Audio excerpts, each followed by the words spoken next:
Welcome to this explainer, built specifically for all you PPL students out there preparing to completely ace the aerodynamics and performance section of your ground exam.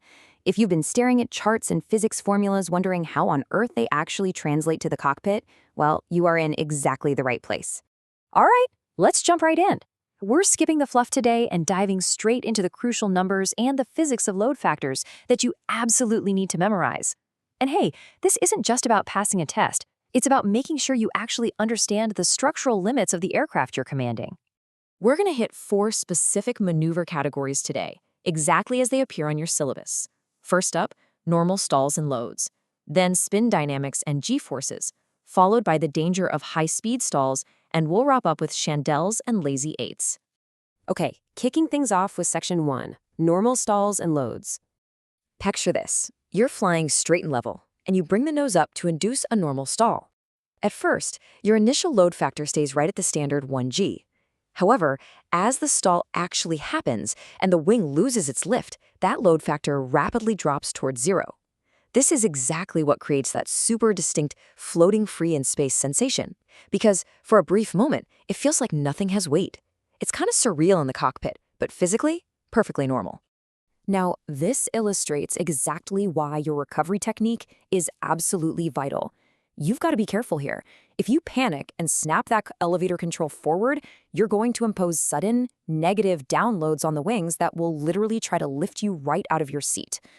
On the flip side, if you let the nose drop deep into a dive and then do an abrupt pull-up at a high speed, you're risking critical structural loads on the airframe, and you could easily trigger a nasty secondary stall. So, what's the magic number for your exam and, honestly, for your everyday flying? It's the recovery metric. A proper gradual pull-up recovery from a dive back to cruising speed, or your design maneuvering speed, needs to be smooth. Done right, you'll accomplish this with a load factor that doesn't exceed 2 to 2.5 Gs. Unless you're dangerously close to the ground, there's frankly never a reason to exceed this limit. Moving right along to Section 2, spin dynamics and G-forces. Now, spins can definitely feel intimidating, right? But from a strict aerodynamics perspective, a stabilized spin is fundamentally just a stall with rotation. Because of that, the exact same load factor considerations apply to spin recovery as they do to a normal stall recovery. You might assume a spinning plane is under some massive G-force, but actually, during the stabilized spin itself, it's usually only slightly above 1G. Why?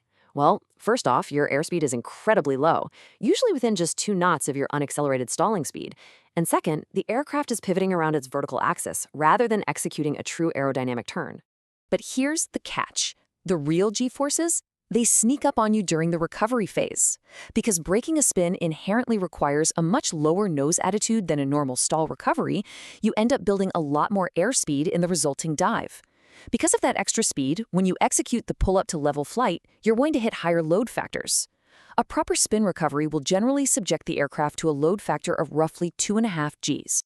All right, before we get into the heavy math in our next section, I think we need a quick brain break. Are you ready for this? Why did the airplane get sent to its room? Because it had a bad altitude. Yeah, I know, groan all you want. But I promise, a terrible dad joke is the perfect palate cleanser to reset your brain for this next crucial concept. Back to business with Section 3, the danger of high-speed stalls. Listen, it is absolutely vital to remember that your average light training plane is simply not built to withstand the repeated stress of severe elevator pull maneuvers. Just look at how aggressively the math ramps up here. If you induce a stall with a severe pull at just 1.7 times the normal stalling speed, which let's say is about 102 knots in an aircraft with a 60-knot stall speed, your load factor instantly spikes to 3 Gs. And if you try that exact same maneuver at 112 knots, you're suddenly jumping to 4 Gs. You can really see how rapidly these load factors compound with airspeed. It leaves you a razor-thin margin for error before you start causing real structural damage. And finally, let's wrap things up with Section 4, chandelles and lazy eights. Whether you're executing a maximum performance climbing chandelle, that 180-degree turn where you end up right in your stall speed, or you're smoothly tracing a lazy eight across the horizon, it's really tough to give you just one flat number for G-forces. For precise performance maneuvers like these, the load factors depend entirely on the speed of your shallow dives and just how abruptly you pull up. The golden rule here? Smoothness. The smoothest possible pull-up is what delivers the greatest gain in altitude. And to protect your airframe, your entry speed should pretty much always be right around the manufacturer's design maneuvering speed. You're definitely going to want to memorize these optimal limits for your exam. Notice how if your pull-up in a Chindel or a Lazy 8 produces a load factor greater than 2 Gs, you're actually sacrificing your altitude gain. In fact, if you're flying a low-powered aircraft, an abrupt pull-up over 2 Gs creates so much induced drag that it can actually result in a net loss of altitude. Efficiency in these maneuvers is all about energy management, not just yanking on the yoke. Because at the end of the day, understanding these limits isn't just a regulatory requirement for passing your ground exam. It's the fundamental math of keeping your wings attached in the sky.